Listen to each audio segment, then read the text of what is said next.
Assalamualaikum warahmatullahi wabarakatuh. Bertemu lagi dengan saya di Solution Learning Channel. Kali ini kita akan membahas tentang materi perkuliahan berjudul tata tulis karya ilmiah. Oke, seperti terlihat pada slide yang di sini. Tekan saja layarnya. Set. Nah, introduction ya. Mengapa kita memerlukan penulisan karya ilmiah ini? Antara lain adalah untuk sharing. Jadi kata kuncinya adalah untuk sharing, untuk berbagi kepada orang lain tentang suatu penemuan di dalam karya ilmiah. Karya ilmiah ini meliputi apa saja, ya. Yang penting dikerjakan dengan metode-metode ilmiah. Bisa dari segi atau dalam disiplin ilmu sains, teknologi, kedokteran, atau ilmu pengetahuan yang lain seperti kimia, fisika, biologi, dan seterusnya. Dan juga selain ilmu-ilmu eksak yang tadi saya sebutkan, juga di bidang ilmu pengetahuan yang lain yang berupa ilmu pengetahuan seperti pertanian, perikanan, kelautan, dan seterusnya. Dan juga ilmu pengetahuan yang bersifat konsep ya, seperti fisika, dasar-dasar fisika, dasar-dasar kimia, dasar-dasar biologi, dasar ya, konsep ya secara fundamentalnya ya, membahas mengenai konsep teoretikali dari ilmu-ilmu dasar yang nanti bisa dikembangkan kepada ilmu-ilmu terapan dan seterusnya. Dan juga karya ilmiah ini juga tidak hanya meliputi ilmu-ilmu terapan yang tadi saya sebutkan, tapi juga meliputi ilmu sosial, ekonomi, budaya, juga tentang bahasa, dan juga pengetahuan tentang agama dan seterusnya. Yang penting kaidah ilmiahnya terpenuhi. Oke. Kemudian apa yang diperlukan untuk meningkatkan kemampuan menulis kita? Nah, ini nih yang penting nih, kemampuan menulis. Nih, kemampuan menulis. Ya. Apa yang perlu kita tingkatkan untuk bisa meningkatkan kemampuan menulis? Apa yang kita perlukan? Ya. Yang pertama sudah pasti kita harus bisa mengembangkan kemampuan menulis dengan cara pertama banyak membaca. Sudah jelas ya, harus banyak membaca. Apa yang dibaca? Ya antara lain baca tulisan-tulisan. Kalau kita bicara tentang karya tulis ilmiah, berarti kita harus banyak membaca tulisan-tulisan ilmiah.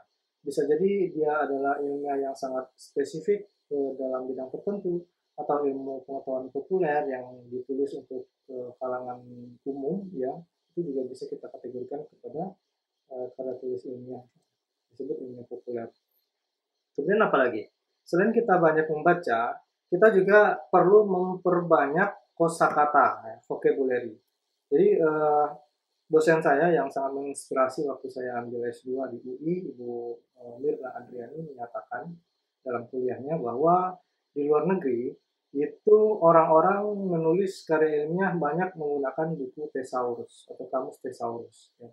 Itu adalah kamus padan kata sebetulnya. Bagaimana kita menemukan kata-kata yang misalnya umum kita ucapkan, tapi ada padanannya yang jarang diucapkan gitu.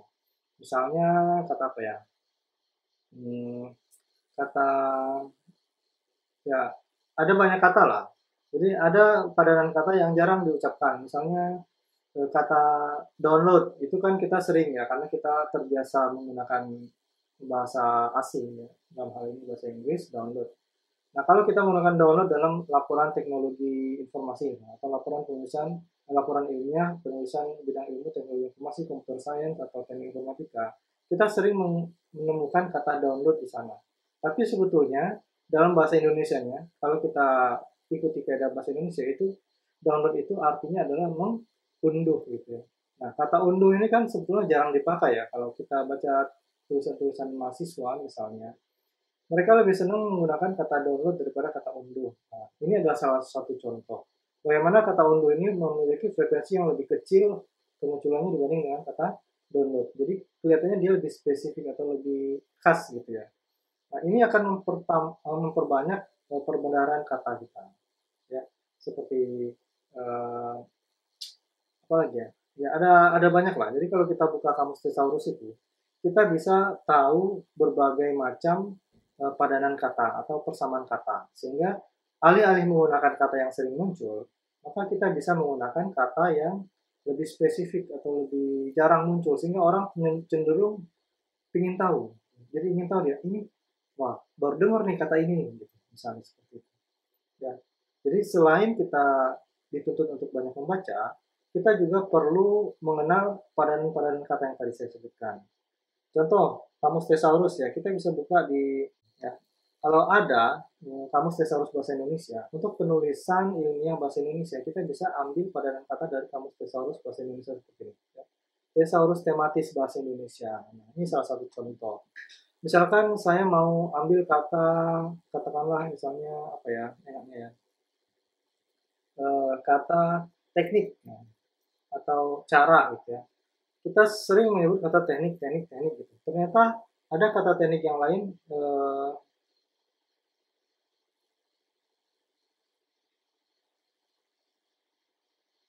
kayaknya kurang ini ya. Mungkin bukan teknik ya, metode gitu ya, misalnya metode.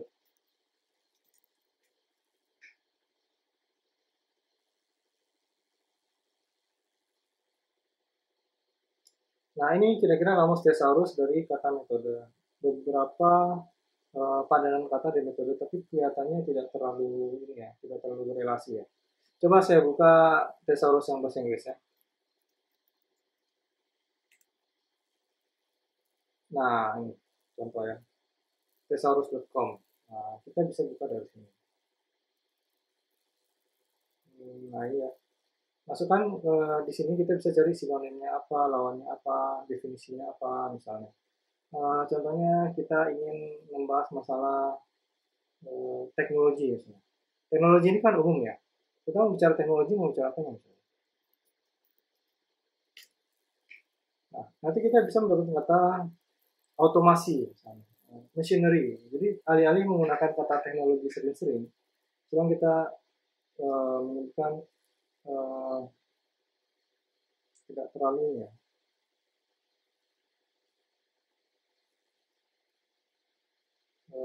Apa ya contohnya? Enaknya sih cari satu. Coba di jangan di slide saya sendiri ada nih kata yang biasa tuh kita buka ya. Ini slide ini saya buat dari slide ini saya buat dari apa? Sorry. Saya buat slide ini dari bahan kuliah bahan kuliah menulis ilmiah di kampus Tokyo Teknologi, Tokyo Institute of Technology ya.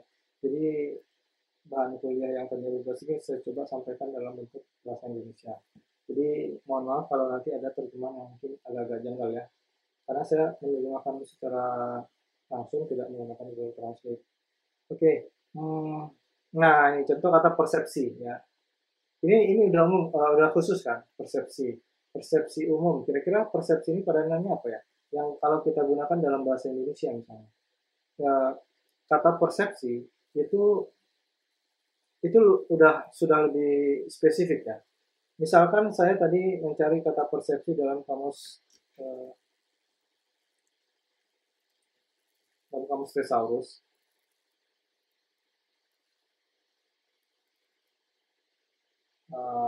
Oke, kita balik ke kamus thesaurus bahasa Indonesia yang tadi.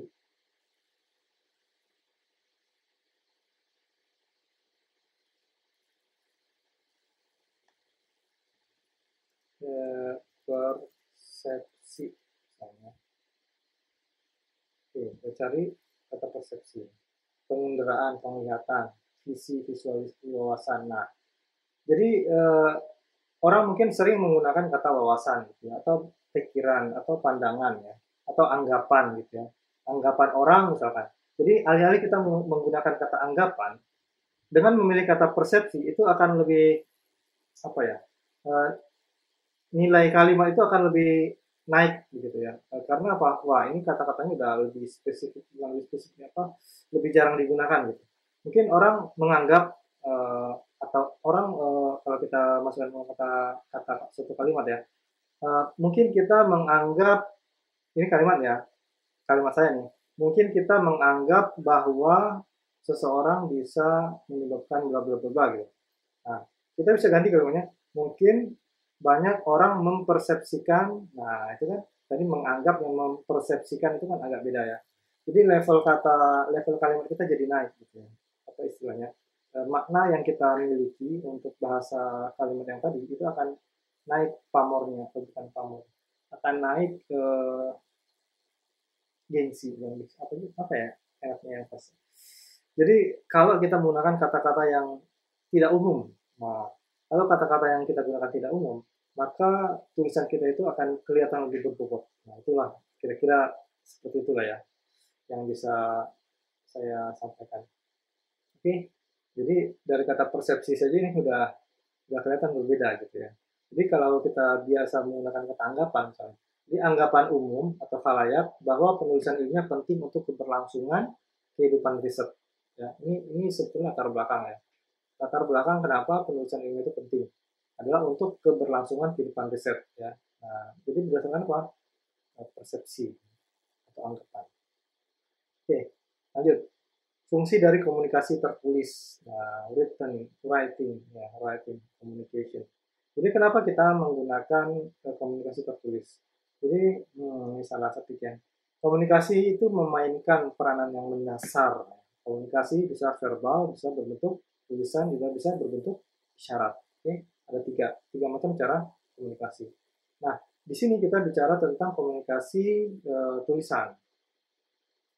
Jadi dengan adanya komunikasi, khususnya komunikasi tulisan di bidang penulisan ilmiah, maka komunikasi tulisan ini adalah dia menjadi mesin yang menggerakkan secara virtual proses keilmuan. Ya, menggerakkan proses keilmuan ini maksudnya bagaimana suatu riset di bidang ilmu tertentu itu bisa berjalan, bisa kontinu, dan bisa banyak menemukan hal-hal yang baru dan terus mengalami kebaruan-kebaruan. Oke, jadi kalau tidak ada pengkomunikasian dari hasil-hasil riset, maka nanti tidak akan berjalan proses keilmuan yang ada. Gitu. Kan istilahnya stagnan atau mandek begitu ya. Oke, nah kemudian tanpa kemampuan komunikasi yang baik, maka ilmuwan hanya memiliki kesempatan yang kecil untuk mempublikasikan hasil temuannya atau hasil pekerjaannya. Oke, dan juga dia mungkin akan kesulitan mendapatkan dana riset karena pasti untuk mendapatkan dana riset kita harus nulis proposal misalnya kan. Nah, karena itu komunikasi tertulis itu perlu. Oke. Nah, kemudian misalnya juga ada akan kecil kemungkinan dia bisa menerima penghargaan misalnya. Contoh, bagaimana tahun 2018 yang lalu, ya 2018-2019 itu ya, di antara selang waktu tersebut, itu salah satu profesor di kampus Tokyo Institute of Technology mendapatkan hadiah Nobel. Dari mana dia bisa mendapatkan hadiah Nobel? Karena beliau rajin mempublikasikan hasil risetnya, dan kemudian pada saat titik tertentu, hasil risetnya telah mencapai tingkat kebaruan yang memenuhi syarat untuk mendapatkan hadiah Nobel misalnya. Oke, karena hasil temuan itu mungkin bermanfaat bagi masyarakat banyak, mengandung penemuan yang sangat bermanfaat dan seterusnya. Nah, kalau dia tidak dikomunikasikan, maka tentu saja penghargaan itu tidak atau sulit untuk diperoleh. Ya, kalau di Indonesia mungkin penghargaannya adalah berupa apa ya? Bagaimana suatu tulisan atau paper bisa tembus ke jurnal internasional misalnya dengan kualitas satu di Scopus misalnya. Nah, kalau bisa dapat tembus ke sana tulisan kita, maka si penulis akan mendapatkan award dari institusinya atau mungkin dari pemerintah. Misalnya satu tulisan yang tembus ke Q1 Scopus mendapatkan award sebesar 50 juta rupiah misalnya. Nah, itu tentu saja bisa diperoleh dengan adanya komunikasi yang baik. Oke. Nah, bahkan penemuan yang paling menjanjikan sekalipun itu menjadi tidak berarti kalau tidak bisa dikomunikasikan, khususnya dalam bentuk tulisan. Contohnya apa? Misalkan di Indonesia ditemukan obat untuk kanker payudara dari akar bajaka. Waktu itu ada penemuan dari siswa ya, berdasarkan kearifan lokal dari siswa SMA di Kalimantan. Nah, kalau misalkan temuan ini tidak dilanjutkan ke dalam riset yang lebih mendalam, kemudian hasil temuannya dibuktikan dengan eksperimen yang cukup, kemudian diperoleh suatu kesimpulan dan kemudian dikomunikasikan dalam tulisan ilmiah, maka benar tidaknya akar bajaka ini bisa menyembuhkan kanker, itu tidak akan bisa dimanfaatkan hasilnya oleh masyarakat luas, khususnya masyarakat dunia, gitu.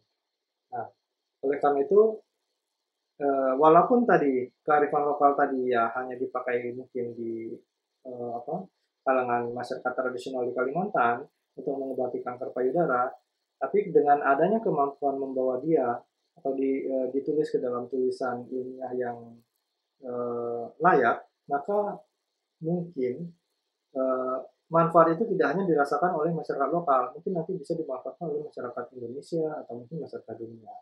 Nah, itu kira-kira ya. Kemudian bagaimana, banyak sekali ya tipenya.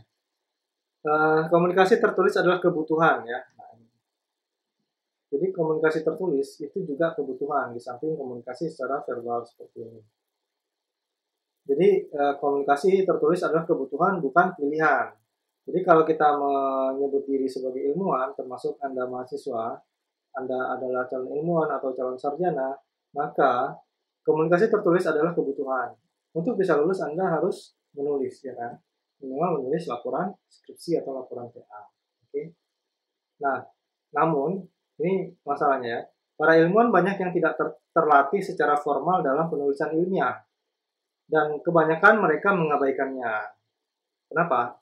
Ya, paling banyak dari kalangan ilmuwan kita hanya memiliki pengetahuan tentang prinsip-prinsip dasarnya saja bagaimana menulis. Misalkan bagaimana cara menyusun kerangka, babnya apa saja urutannya, kemudian bagaimana mensitasi, ya misalnya cara penulisan daftar pustaka, ya hanya sebatas itu.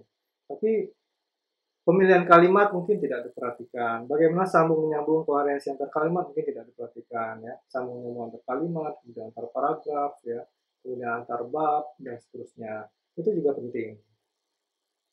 Oke, selanjutnya, nah ini yang penting ya, untuk penulisan ilmiah yang go internasional. Nah, khusus bahasa Inggris nih, ya, khusus bahasa Inggris, mengandalkan hanya pada kelas bahasa Inggris dasar dan membaca tulisan orang lain itu tidaklah cukup. Ya, karena itu setelah kita menulis skrip ya, atau menulis apa istilahnya kalau untuk internasional itu ya, saya agak lupa, manuskrip ya. Kalau kita sudah menulis manuskrip, maka sebelum dia dikirimkan ke editor untuk diperiksa atau direview, maka kita lakukan dulu proses review sendiri, lakukan revisi berulang-ulang. Nah, untuk membuktikan bahasa Inggris kita itu telah betul, maka kita perlu memeriksakannya kepada, khusus untuk orang yang bukan berbicara bahasa Inggris ya, kita harus memeriksakannya kepada native speaker atau dengan yang namanya saat ini adalah jasa proofreading ya, membuktikan bahwa tulisan kita itu sudah bisa dipahami, sudah bisa dimengerti dan tidak menimbulkan misunderstanding atau salah paham. Oke. Jadi walaupun kita sering baca paper misalkan dalam bahasa Inggris, tapi kita tidak pernah mengujikan tulisan kita di dalam kita tidak pernah memeriksakan tulisan kita kepada native speaker atau kepada orang yang ahli di bidang bahasa Inggris dengan jasa proofreading tadi, maka itu besar kemungkinan tulisan kita itu akan tidak bisa dipahami oleh orang lain. Banyak kesalahan-kesalahan, dari kesalahan kosakata, kesalahan tensis, kesalahan mungkin bentuk jamak tunggal atau kesalahan bentuk present past tense dan seterusnya. Terus kadang-kadang tulisan kita walaupun banyak salah itu tetap dimuat ya. Kenapa tetap dimuat? Karena mungkin jurnalnya butuh koleksi tulisan. Kalau enggak nanti jurnalnya tidak berisi tulisan misalnya seperti itu. Ya, jadi jurnal-jurnal yang seperti itu biasa disebut dengan jurnal predator ya. Jurnal predator mereka yang penting ada yang masuk, ada pemasukan gitu. Yang penting jurnal yang dikirim udah diterima aja, terbitkan aja. Yang penting dia mendapatkan pemasukan dari biaya publikasi yang ditarik dari para author. Oke. Nah, kemudian bila seseorang terlalu dekat dengan tulisannya sendiri ya, untuk mengetahui potensi masalah dari pembaca yang mungkin kesulitan menginterpretasinya. Jadi ada orang yang dia misalnya ya, dia oke, untuk jurnal itu dia sangat menguasai ya. Karena dia udah sudah setiap hari berkecimpung di dalam bidang itu, melakukan penelitian di bidang itu, kemudian melakukan penulisan dan seterusnya, tapi hanya dia tidak pernah mengkomunikasikan atau mengajak orang lain membaca dulu tulisannya. Sehingga kadang-kadang ya ini akan menjadi potensi masalah dari pembaca yang umum, ya. Dan mungkin pembaca itu sulit menginterpretasikan bahasa si penulis tadi. Kenapa demikian? Karena kadang-kadang kita menilai bahasa kita itu udah paling bagus begitu misalnya. Bahasa kita itu sudah paling baku. Tapi ternyata setelah diserahkan kepada orang lain malah bingung bacanya. Apalagi kalau membaca tulisan yang paragrafnya itu panjang sekali gitu ya. Mungkin tidak cukup satu anak kalimat. Satu paragraf itu terdiri dari cuma satu kalimat dengan beberapa anak kalimat. Nah, kita mungkin menilai, wah ini tulisannya canggih nih. Bahasa kita tuh, bahasa yang sudah kita tuliskan itu adalah bahasa yang tingkatnya tinggi. Karena kompleks, banyak tulisannya, ya, atau banyak anak kalimatnya. Nah, ini juga sebetulnya dalam apa ya, dalam bab selanjutnya ini akan dibahas bahwa tulisan seperti ini sebetulnya tidaklah baik. Kenapa? Karena dia hard to understand gitu ya. Istilahnya saya lupa waktu itu apa ya disebutkan sama saya itu ya. Hard begini nggak apa-apa gitu istilahnya. Nanti kita insya Allah kita bahas ya. Mudah-mudahan nanti di pertemuan selanjutnya itu ada bahasannya tentang itu. Oke, kita lanjutkan ke. Nah, ini brief saja ya. Sejarah ringkas penulisan ilmiah. Jurnal ilmiah pertama kali itu adalah jurnal Des Cavans tahun 1665 ya, abad ke-17 ya. Tahun 1665 di Paris. Kemudian beberapa bulan, tidak kurang lebih 6 bulan ya, kalau tidak salah saya, diterbitkan jurnal Philosophical Transaction of the Royal Society. Ini Royal Society ini adalah society atau perkumpulan dari keluarga-keluarga bangsawan begitu kira-kira di Inggris tahun 1665. Sebetulnya bukan Inggris ya, Royal Society itu terdiri dari bangsa di Britania Raya. Waktu itu belum ada namanya negara Inggris, belum ada. Masih bangsa Inggris dan bangsa Skotlandia ya, kira-kira dua itulah yang dulu sudah erat hubungannya. Jadi jurnal ini itu diterbitkan setelah 6 tahun berdirinya Royal Society atau society atau perhimpunan dari perkumpulan dari keluarga-keluarga bangsawan, begitu kira-kira. Dan di beberapa, nah yang banyak tipenya ya, di beberapa edisi berikutnya itu di tahun-tahun berikutnya mungkin tahun 1700-an dan seterusnya ada tulisan atau laporan ilmiah dari Sir Isaac Newton ya. Kita tahu ya, Sir Isaac Newton menuliskan hukum Newton 1, 2, 3 ya tentang gaya dan usaha ya kalau nggak salah saya. Kemudian ada tulisan Michael Faraday ya, kita tahu ini ahli dalam bidang kelistrikan ya, penemu listrik di awal-awal. Makanya kita ingat adanya hukum Faraday dan hukum Newton ya. Ternyata mereka mempublikasikan tulisan ilmiahnya di sini di jurnal ini. Ya. Jadi pada zaman dahulu ya, jadul sekali nih ya, ternyata mereka ini menemukan teori tidak hanya apa ya, mungkin kita nggak pernah tahu ya. Pokoknya kita tahunya, pokoknya rumus Newton 1 ini aja, F sama M kali A.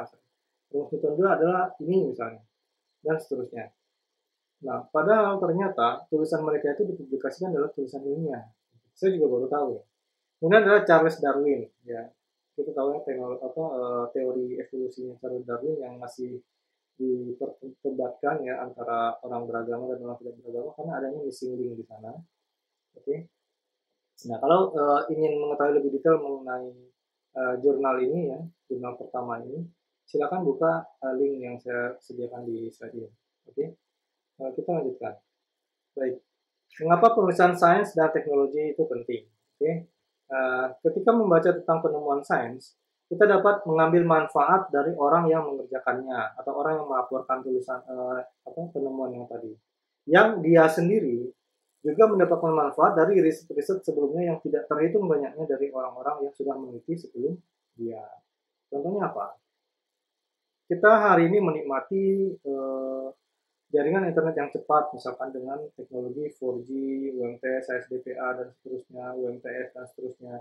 Itu kenapa bisa diperoleh kelancaran akses internet seperti itu? Karena sudah ada perkembangan yang dituliskan dalam laporan ilmiah dan penemuan-penemuan yang sebelumnya, misalkan sebelumnya kita kenal teknologi 3G, kemudian 2G, ya, mulai dari internet itu kan dari 2G ya, 2G, 3G, dan 4G. Nah, ini saat ini juga sedang dikembangkan teknologi 5G ya. 5G ini juga tetap apa ya, bertolak dari penemuan-penemuan sebelumnya, pengembangan dari 2G, 3G, dan 4G. Nah, bagaimana orang bisa menikmati hasil-hasil teknologi sekarang? Salah satunya adalah karena adanya laporan ilmiah tadi. Baik, kita lanjutkan. Kita juga dapat membaca jutaan laporan oleh peneliti yang sudah mengutarakan banyak pertanyaan. Ya, seperti yang banyak itu apa ya? Sir Isaac Newton Sir Isaac Newton ya, mungkin salah satunya. Dia suka bertanya kenapa begini, kenapa begitu, kenapa begini, kenapa begitu. Nah, orang yang punya sense of research tadi, dia biasanya punya banyak pertanyaan di kepalanya dan kemudian mencari informasi dari berbagai riset sebelumnya untuk menjawab pertanyaan-pertanyaan yang tadi. Jadi keingintahuan yang tadi itu dicari informasinya lewat riset-riset sebelumnya. Nah, kemudian apabila dia telah menemukan jawaban, maka dia men-share atau membagi ya, jawaban tersebut atau penemuan tersebut. Sehingga kita dapat melontarkan pertanyaan yang baru. Ya, misalnya, kalau kita bicara masalah 4G tadi misalnya, 4G telah bisa mengintegrasikan antara koneksi misalnya seluler dengan internet. Bahkan sekarang akses internet pindah dari teknologi yang sebelumnya mungkin lewat wired ya, lewat kabel. Sekarang pindah orang banyak menggunakan wireless, misalkan dengan numpang ke jaringan HP gitu ya. Jadi dari komputer bisa numpang jaringan hotspot lewat HP ya, lewat tethering misalnya. Nah, itu kan pertanyaan ya.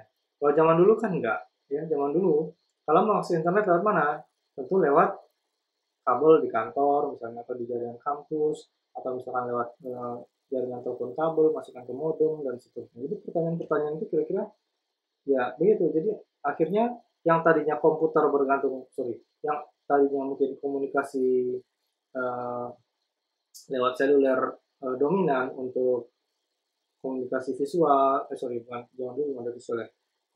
Komunikasi verbal misalnya lewat jaringan telepon, sekarang orang pindah ke jaringan internet ya. Jadi zaman dulu malah terbalik ya. Biaya telepon lewat biaya internetnya mahal ya, dengan kecepatan yang super lelet ya. Anda bayangkan saja zaman awal-awal dulu 64 kbps ya, dapat 128 kbps lewat modem dial up jaringan telepon itu udah senang gitu. Nah, sekarang justru kebalikan ya. Jadi kalau dulu komunikasi internet itu mahal karena hitungannya detik-detikan. Jadi kalau mau lebih murah menelpon daripada koneksi internet. Jadi kalau zaman dulu begitu. Nah, zaman sekarang kebalikannya, lebih murah koneksi internet daripada menelpon, ya kan? Jadi kalau kita nelpon nih antar operator misalnya, itu 1 menitnya mungkin masih kena 1.800 ya, atau 1 detik per 30 detik misalkan 900 rupiah. Nah, daripada kita menelpon lewat jaringan seluler, akhirnya kita menggunakan platform internet. Ya, walaupun sama-sama menggunakan perangkatnya telepon atau smartphone ya. Jadi tadinya nelpon pakai nomor dial gitu, sekarang kita cukup dial lewat WA misalnya, atau lewat Telegram, atau lewat Line dan seterusnya. Nah, itu pertanyaan-pertanyaan itu akan timbul terus itu. Mulai dari tadi komunikasinya numpang ya, tadinya ada VoIP ya, voice over IP, jadi kita nelpon lewat IP, aplikasinya terpisah. Nah, sekarang aplikasinya sudah dibangun lewat apps di smartphone masing-masing ya. Dengan WA misalnya, kita bisa langsung dari lewat WA, nggak perlu lagi nyewa perangkat VoIP. Kalau dulu kan perangkat VoIP-nya dibuat sendiri itu. Ya, ada modem VoIP kecil dan di-attach nanti ke jaringan baseline atau jaringan ya bisa baseline, bisa jaringan telepon ya gitu. Nah, atau juga dulu ini sekarang lagi musim corona, kita diminta rapat lewat online ya. Nah, dulu untuk rapat online itu kita perlu perangkat yang mahal, super mahal ya. Perangkat telekonferensi yang super mahal, kita beli alatnya, install, dia dulu nanti ada perangkat kamera yang terpisah, nanti ada mikrofon yang terpisah, kemudian dari satu box itu nanti masuk ke jaringan internet. Nah, kalau kita mau telekonferensi dengan partner di kota lain, dia juga harus punya perangkat yang sama, ya, perangkat telekonferensi yang sama. Yang nggak harus sama mereknya, tapi sama-sama perangkat telekonferensi. Nah, sekarang kita tidak membutuhkan lagi perangkat tersebut. Karena apa? Dengan HP masing-masing sudah bisa melakukan dengan smartphone ya, sudah bisa melakukan telekonferensi dengan berbagai aplikasi yang sudah disediakan. Atau dengan menggunakan komputer yang ada webcam, ya, itu juga bisa digunakan. Tidak perlu membeli perangkat eh, apa telekonferensi yang tadi saya sebutkan, yang harganya super mahal. Nah itu kenapa kita bisa menikmati kemudahan tersebut? Karena apa? Karena banyaknya pertanyaan-pertanyaan yang tadi, sehingga dari pertanyaan itu orang cenderung mencari solusinya. Oke? Nah, riset yang dilaporkan orang lain dalam bentuk tertulis itu biasanya menjadi sumber utama yang dapat dipercaya. Oke? Jadi intinya adalah bagaimana kita melakukan riset dengan sebenar-benarnya sehingga bisa menjadi referensi orang, ya, dapat dipercaya oleh orang lain. Contohnya adalah keberadaan Antartika. Itu kan tahunya dari laporan riset yang dipublikasikan. Nah, kalau enggak orang nggak tahu di Antartika itu seperti apa, gitu. Karena nggak ada yang pernah ke sana kecuali para peneliti yang tadi menuliskan laporannya, gitu. Kemudian bagaimana kehidupan di Mars, ya. Ini juga belum ada yang ke situ kan, baru mengirimkan robot-robot untuk meneliti keadaan di Mars. Bagaimana kehidupan di dasar laut misalnya, ya. Dasar laut terdalam itu orang tidak bisa masuk ke sana karena apa? Tekanannya bisa merusak tubuh, ya. Tekanan air di dalam laut yang paling dalam itu bisa merusak tubuh. Nah, bagaimana bisa mengeksplor kehidupan dasar laut dengan penelitian dan hasilnya dituliskan dalam tulisan ilmiah. Tanpa publikasi riset yang terpercaya, kita semua akan terkunci dari opini pribadi atau terpenjara akan pengalaman kita sendiri. Ya. Nah ini biasanya orang apa ya? Karena dia mungkin merasa untuk mengucapkan masalah ini pakai metode ini, oke, bisa gitu, dapat. Tapi karena tidak pernah membaca tulisan orang lain, ada banyak metode lain yang mungkin hasilnya lebih baik. Akhirnya orang tersebut akan terpenjara dengan pengalamannya sendiri bahwa oh iya dengan metode ini bisa menyelesaikan problem ini misalnya, ya. Jadi dia mengembangkan opini bahwa inilah yang bisa uh, men-solve problem tersebut, padahal ada metode lain yang mungkin akan lebih uh, tinggi hasilnya, sehingga kalau kita tidak uh, tanpa publikasi riset yang terpercaya gitu. Jadi uh, kalau kita nggak bisa mendapatkan resource referensi yang terpercaya, itu akan menyulitkan perkembangan ilmu pengetahuan dan teknologi sendiri. Ya. Jadi kita bisa terpenjara oleh opini pribadi atau pengalaman kita sendiri atau dimanipulasi oleh apa yang diberitakan kepada kita. Nah, itu, ya. Jadi ini parahnya. Oke. Jadi di mana lokasi-lokasi atau tempat-tempat riset yang publikasi riset yang terpercaya tadi? Nah, kita bisa lihat di dunia saat ini juga, ya salah satunya tadi yang saya sebutkan ada jurnal Predator. Kadang-kadang tulisan kita itu tidak direview, sehingga kalau kita menemukan tulisan di sana tulisan yang salah, misalnya yang orang tidak mengerti, tidak paham, itu sudah diterbitkan saja dengan oleh publishernya. Nah itu adalah tanda risetnya tidak lembaga publikasinya tidak terpercaya begitu. Kenapa? Buktinya kalimat salah saja diterbitkan, gitu, tidak direview dengan baik. Jadi dengan adanya tempat-tempat kalau kita mengambil referensi dari tempat-tempat yang tidak terpercaya tadi, sama dengan kita bisa dimanipulasi oleh tulisan tersebut, ya. Kita dimanipulasi, jadi kita menyangka apa yang disampaikan adalah benar, padahal mungkin karena tidak direview ya apa yang disampaikan jadi tidak benar gitu. Nah, mengapa kita harus menulis?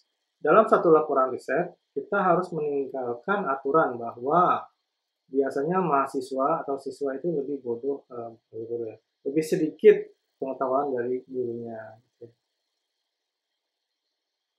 Jadi aturan ini harus ditinggalkan. Kenapa? Kadang-kadang guru itu tidak lebih tahu dari mahasiswanya, atau dosen misalnya tidak lebih tahu dari mahasiswanya. ya. Eh, Bisa jadi dosennya mungkin tidak update dengan ilmu pengetahuan yang terkini dan mahasiswanya lebih update misalnya, atau dosennya tidak mengembangkan diri sehingga dengan teknik-teknik yang baru dia tidak familiar dan mahasiswa lebih familiar, itu kira-kira ya. Ya biasalah, karena semakin tinggi umur ya, biasanya semakin malas untuk mengembangkan atau eksplorasi ya, biasanya seperti itu. Nah ini juga tidak apa ya, tidak hanya orang umum ya, saya juga mengalami kok. Semakin bertambahnya umur, semakin lambat kita dalam uh, mengupgrade pengetahuan dan keahlian, atau ya kira-kira seperti itu. Kemudian kita harus juga meninggalkan anggapan, asumsi bahwa hanya menulis, misalkan menulis laporan skripsi, menulis laporan TA, itu udah cukup untuk mendapatkan nilai yang bagus. Nggak bisa ya. Jadi saat ini yang namanya menulis ilmiah itu tidak ada jaminan untuk dapat nilai yang bagus. Kenapa? Karena apalagi dengan majunya teknologi informasi saat ini ya, tulisan-tulisan orang lain bisa kita caplok jadi tulisan kita. Bahasa-bahasanya yang tadi advance, yang dengan menggunakan kamus thesaurus disusun dengan baik, kita caplok begitu saja, kita copy paste di tempat kita misalnya. Nah, nanti dari deteksi misalkan ya, kalau kita menerapkan software anti plagiarism yang bisa mendeteksi secara intrinsik ya. Jadi dia hanya mempelajari di dalam tulisan. Dia akan melihat ketidakkonsistenan bahasa. Nanti dari situ kelihatan mana kata-kata yang ditulis sendiri atau kalimat yang ditulis sendiri oleh penulis, mana yang dicaplok dari luar, gitu. Oke. Kemudian, mengapa kita harus menulis? Ya. Ketika kita melakukan riset, kita belajar sesuatu yang orang lain tidak tahu. Oke. Sehingga ketika kita akan melaporkannya, kita harus mengingat bahwa pembaca adalah orang yang tidak tahu, tetapi dia memerlukannya. Oke. Jadi kita asumsikan bahwa pembaca itu adalah orang yang tidak tahu, tapi dia memerlukan. Karena itu bagaimana kita menuliskan laporan ilmiah yang bisa menarik pembaca tersebut. Kemudian dari sisi kita sendiri, adalah orang yang memberikan alasan untuk pembaca agar mau mengetahui apa yang tadi dia tidak tahu. Nah, jadi bagaimana supaya tulisan kita itu bisa menarik bagi pembaca, gitu ya.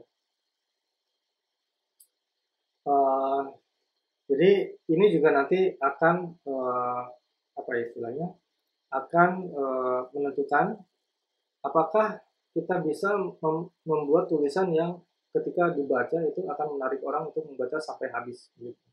Jadi nanti yang paling berat itu adalah di bagian pendahuluan.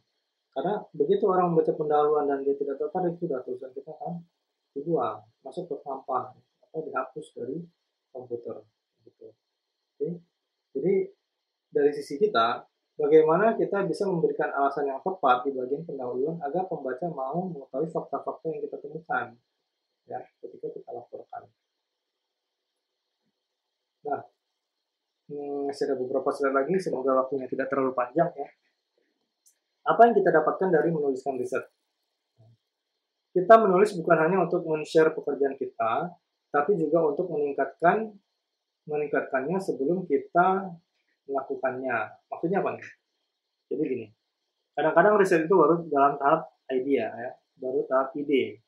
Jadi pada saat kita menuliskan di bagian awal ya, misalnya kan ada tipikal riset itu dia selalu menuliskan step by step apa yang sudah dia capai, sehingga nanti pada saat dia menuliskan laporan akhir dia bisa menyaring dari step by step tersebut.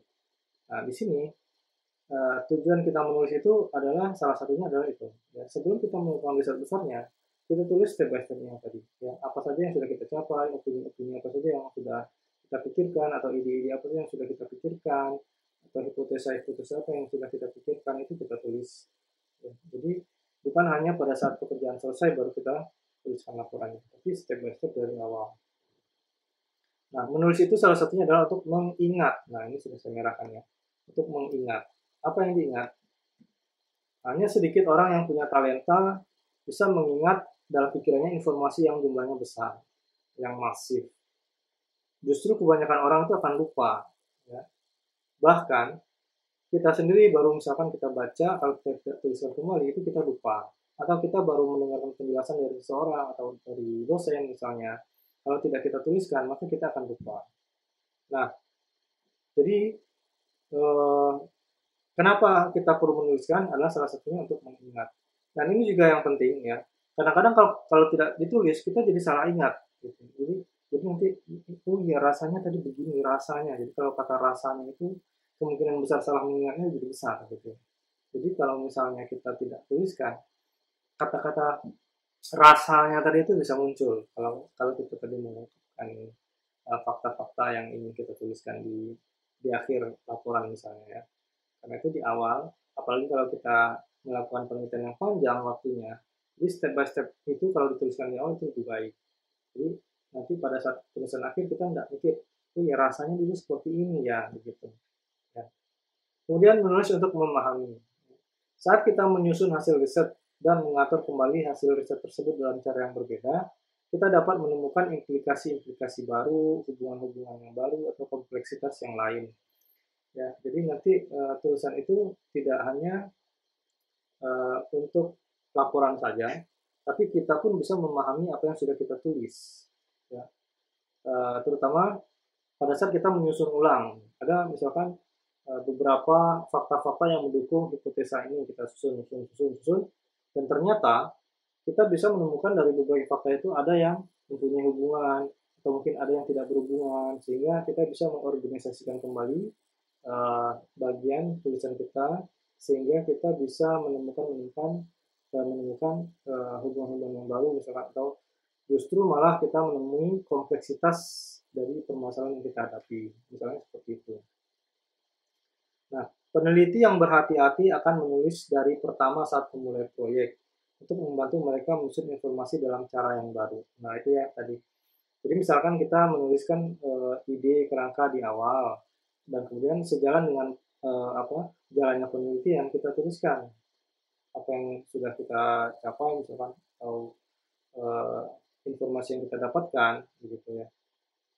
Nah, jadi menuliskan mulai dari awal tadi itu akan membantu kita menyusun informasi untuk menjadi lebih terstruktur pada saat tulisan itu akan kita publikasikan di akhir sebagai laporan yang komplit. Kemudian menulis untuk menguji pemikiran kita. Kita tidak dapat mengetahui seberapa salah ide-ide yang sudah kita lontarkan misalnya ya, atau yang sudah kita kumpulkan, sehingga kita dapat memisahkan ide-ide tersebut dari alur pikiran dan mengoreksinya dalam bentuk yang terorganisasi, sehingga kita dan pembaca dapat mempelajarinya. Nah, jadi ini pemikiran kita sendiri kita uji, gitu ya.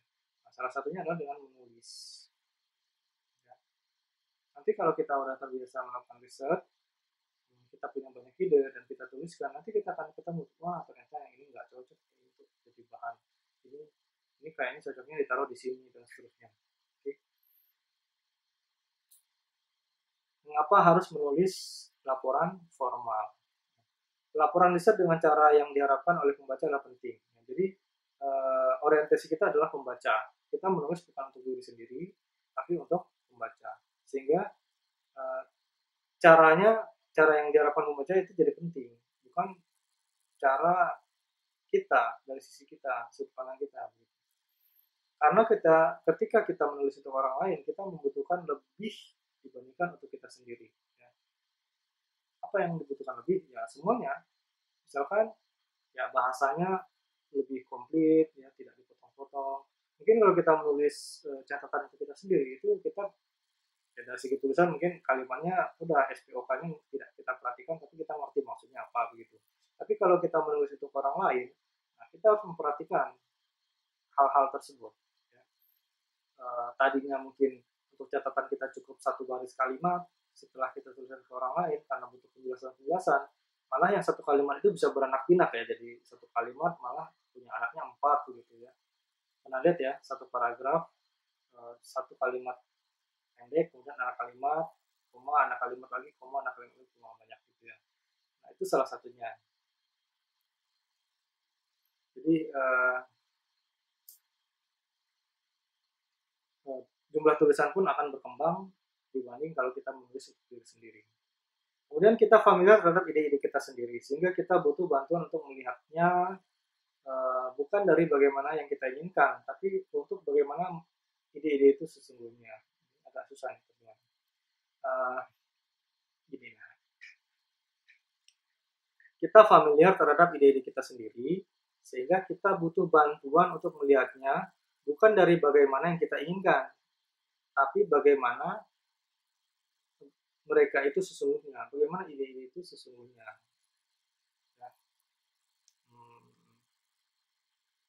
ya kira-kira itulah ya terjemahan kalimatnya. Silakan dipahami sendiri, saya juga agak susah menjelaskannya. Kemudian selanjutnya, yang ketiga, ya, kita akan memahami pekerjaan kita sendiri bila kita mengantisipasi pertanyaan kritis atau yang tidak terhindarkan dari pembaca. Nah, kadang-kadang kita justru tidak mau ditanya atau dikritisi begitu ya. Nah, ini justru terbalik ya. Justru kita membutuhkan pertanyaan kritis tersebut. Bagaimana kalau mengevaluasi bukti-bukti, misalnya ya, pertanyaan kita. Bagaimana kamu mengevaluasi bukti-bukti atau mengevaluasi hasil eksperimen, misalnya. Atau mengapa kamu pikir bukti-bukti tersebut relevan, misalnya. Ide-ide apa yang kamu pertimbangkan lainnya, tapi kamu tolak, misalkan.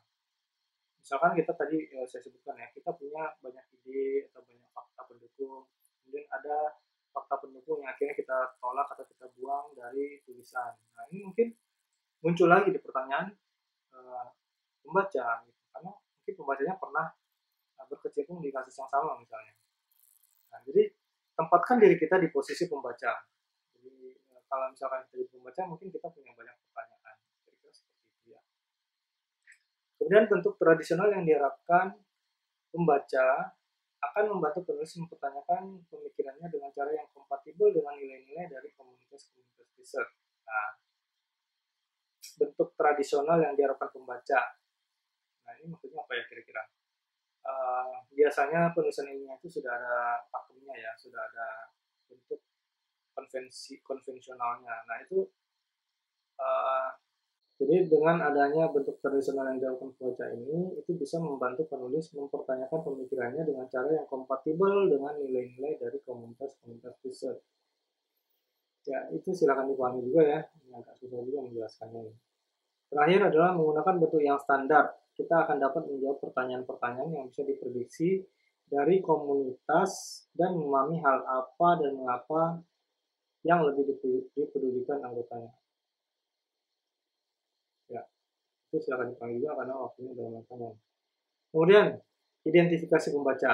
Nah, apa yang perlu kita identifikasi kalau kita menuliskan laporan ilmiah? Pertama adalah siapa saja pembaca kita, dengan apa yang mereka tahu, ya, mengapa mereka akan membaca tulisan kita, dan bagaimana cara mereka membacanya, gitu. Itu juga perlu kita identifikasi. Nah, kira-kira kayak gini. Identifikasi pembaca antara lain dari managerial reader ya, pembaca manajer.